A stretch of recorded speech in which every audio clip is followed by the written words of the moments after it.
അടുത്തതായി ഒരു എഴുത്തുകാരനെ പറ്റിയാണ്, പ്രത്യേകിച്ചും പ്രവാസി എഴുത്തുകാരൻ. ജീവിതത്തിന്റെ നല്ലൊരു പങ്കും പ്രവാസ ലോകത്ത് ചിലവഴിച്ച ഇദ്ദേഹം നിരവധി പുസ്തകങ്ങളാണ് പുറത്തിറക്കിയിട്ടുള്ളത്. ഇദ്ദേഹത്തെ നമുക്കൊന്ന് അടുത്ത് പരിചയപ്പെടാം. കോളേജിൽ പഠിക്കുമ്പോഴാണ് ശരവൺ മഹേശ്വർ എന്ന രവികുമാർ എഴുത്തിന്റെ വഴിയിലേക്ക് തിരിയുന്നത്.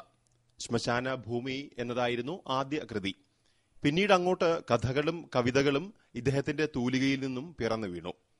മുന്നിൽ ശൂന്യമാം ചക്രവാളം എന്ന കൃതി 1987 പ്രസിദ്ധീകരിച്ചു. 50 കവിതകളുടെ അപ്പു ഏട്ടനോട് എന്ന കവിതയും ഇദ്ദേഹം പ്രസിദ്ധീകരിച്ചിട്ടുണ്ട്. 28 കവിതകൾ ഉൾക്കൊള്ളിച്ച് ഞാൻ കള്ളനല്ല എന്നാൽ കള്ളനാണ് എന്നൊരു പുസ്തകവും ഇദ്ദേഹം പുറത്തിറക്കി. 48 ഉദയവും 47 അസ്തമയവും എന്ന കൃതിയും റഷ്യയിലെ മഞ്ഞുതുളികൾ എന്ന യാത്രാ വിവരണവും ഇദ്ദേഹത്തിന്റേതായി പുറത്തിറങ്ങി.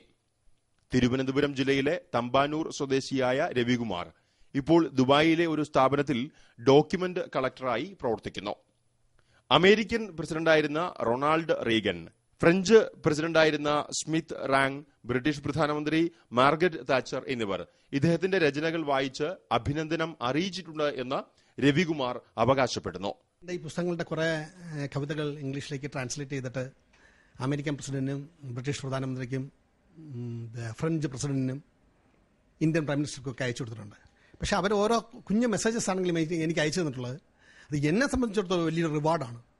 കാരണം അപ്പം സാധാരണക്കാർ എൻ്റെ കുറച്ച് സുഹൃത്തുക്കൾ ചോദിച്ചു, ഞാനും ഇതേപോലെ ഒരു കവിത എഴുതിയിട്ട് അയച്ചു കൊടുത്തു കഴിഞ്ഞാൽ അദ്ദേഹം പ്രതികരിക്കും, അതിലെന്താ ഇത്ര വലിയ അതിശയോക്തി എന്ന് ചോദിക്കുന്നുണ്ട്. പക്ഷേ ഒരു സാധനം, ഒരു കവിത അല്ലെങ്കിൽ എഴുതി അതിനെ ട്രാൻസ്ലേറ്റ് ചെയ്ത് അതിനെ ഇംഗ്ലീഷ് പരിഭാഷപ്പെടുത്തി നമ്മളെക്കുറിച്ചിട്ടുള്ള കംപ്ലീറ്റ് രത്നച്ചുരുക്കം അതിലുണ്ടാക്കി അതിനെ അയച്ച് ഡൽഹിയിലെ എക്സ്റ്റേണൽ അഫയേഴ്സിൽ അവരും പലരും അത് പരിശോധിച്ച് അതിനുശേഷം ഒരു രാഷ്ട്രത്തലവൻ അയച്ച് നമ്മൾ അത് വായിച്ചാലും വായിച്ചില്ലെങ്കിലും അവരുടെ കീഴിലുള്ള ആൾക്കാരെ കൊണ്ട് അതിനെ നോക്കി അവരുടെ ഇതനുസരിച്ചിട്ട് ഇങ്ങനെയൊരു കവി ജീവിച്ചിരിക്കുന്നു എന്നുള്ളതിന് തെളിവാണ് അവരയച്ചിട്ടുള്ള ഒരു കത്തെന്ന് പറയുന്നത്. ആ കത്ത് എന്നെ സംബന്ധിച്ചിടത്തോളം ഒരു വലിയൊരു അംഗീകാരമാണ്. ആ കത്ത്, അതിലൊരു കത്ത് ഈ ഫ്രഞ്ച് പ്രസിഡന്റിന്റെ അന്തരിച്ച ഫ്രാങ്കോയിസ് മിത്രാങ്ങിന്റെ ഒരു കത്ത് എനിക്ക് കിട്ടിയിട്ട് ആ സന്തോഷത്തിൽ അതൊന്ന് നമ്മുടെ ഒരു ന്യൂസ് പേപ്പറിൽ പ്രസിദ്ധപ്പെടുത്താൻ വേണ്ടിയിട്ട് കൊണ്ടുകൊടുത്താൽ പറഞ്ഞ് ഇതിലൊക്കെ എന്ത് ഇത്ര വലിയ കാര്യമിരിക്കുന്നു എന്ന് വളരെ നിഷേധമായിട്ട് പറഞ്ഞു. ഖത്തറിലെ ഇന്ത്യൻ നയതന്ത്ര കാര്യാലയത്തിൽ ജോലി ചെയ്തിരുന്ന ഇദ്ദേഹം നിരവധി രാജ്യങ്ങൾ സന്ദർശിച്ചിട്ടുണ്ട്. സമാധാനമാണ് ലക്ഷ്യം, സമാധാനമാണ് ഉന്നമനം എന്നതാണ് ഈ എഴുത്തുകാരന്റെ മുഖമുദ്ര. കഥയായാലും കവിതയായാലും നോവലായാലും ഭാവി തലമുറയ്ക്ക് എന്തെങ്കിലും സന്ദേശം നൽകണം എന്നതാണ് എഴുത്തുകാരന്റെ ഉദ്ദേശം. എഴുതുമ്പോൾ അത് മറ്റുള്ളവർക്ക് അതിൽ നിന്ന് ഉൾക്കൊള്ളാനായിട്ടുള്ളൊരു പാഠം വേണം. ഒരു കഥയായാലും ഒരു കവിതയായാലും ഒരു നോവലായാലും അതിൽ ഭാവി തലമുറയ്ക്ക് അതിൽ നിന്ന് ഉൾക്കൊള്ളാൻ എന്തെങ്കിലും പ്രചോദനം, എന്തെങ്കിലും ഒരു ചോദന ഉണ്ടാവണം. അപ്പോൾ ആ ഒരു സന്ദേശം അത് ഞാൻ കഥയിലൂടെ അവതരിപ്പിക്കാൻ മാക്സിമം ശ്രമിക്കാറുണ്ട്. പിന്നെ എന്തെങ്കിലും ഒരു സൃഷ്ടി ചെയ്യുമ്പോൾ അത് ഒരു 100 കൊല്ലം കഴിഞ്ഞാൽ 200 കൊല്ലം കഴിഞ്ഞാൽ മനുഷ്യൻ്റെ മനസ്സിനെ മതിക്കുന്നവയാണ് ആ അനുഭവങ്ങൾ അല്ലെങ്കിൽ ആ സൃഷ്ടികൾ. എന്തെങ്കിലും എഴുതി ഏതെങ്കിലും തരത്തിൽ പ്രസിദ്ധപ്പെടുത്തി അങ്ങനെയല്ല, ചെയ്യുന്ന ഒരു സൃഷ്ടിയുണ്ട്. ആർക്കെങ്കിലും അതിൽ നിന്നൊരു സാരാംശം അല്ലെങ്കിൽ അതിൽ നിന്നൊരു അനുഭവം അവരവരുടെ ജീവിതത്തിൽ പകർത്താൻ കഴിഞ്ഞാൽ അത് തന്നെയാണ് ഏറ്റവും വലിയ ധന്യത എന്ന് ചിന്തിക്കുന്ന കൂട്ടത്തിലാണ് ഞാൻ. 9ഓളം തിരക്കഥകൾ ഇദ്ദേഹം പൂർത്തീകരിച്ചിട്ടുണ്ട്.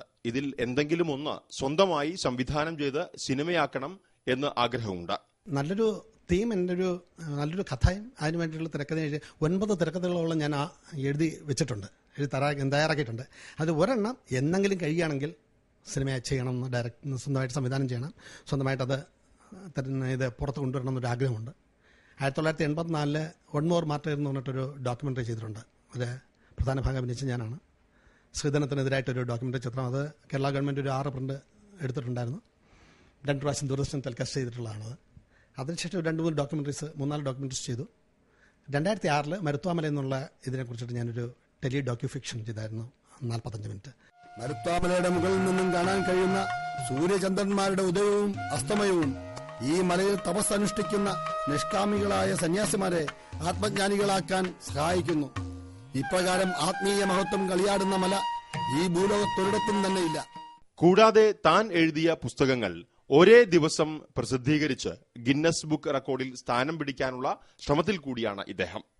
എന്തായി തുടങ്ങി ജീവിതം, എന്തായി തീർന്നു ഈ മാനസം, തൊടുമ്പോൾ തൊട്ടുണരുമ്പോൾ കണ്ട ലോകമേ അല്ലല്ലോ പിന്നെയോ മാറുന്ന കോലങ്ങളും കോലങ്ങൾക്കുള്ളിലെ രൂപങ്ങളും രൂപങ്ങൾക്കുള്ളിലെ താണ്ഡവങ്ങളും നീ കരുതുന്നു ഞാനായിത്തീരുവാൻ ഞാൻ കരുതുന്നു നീയായിത്തീരുവാൻ.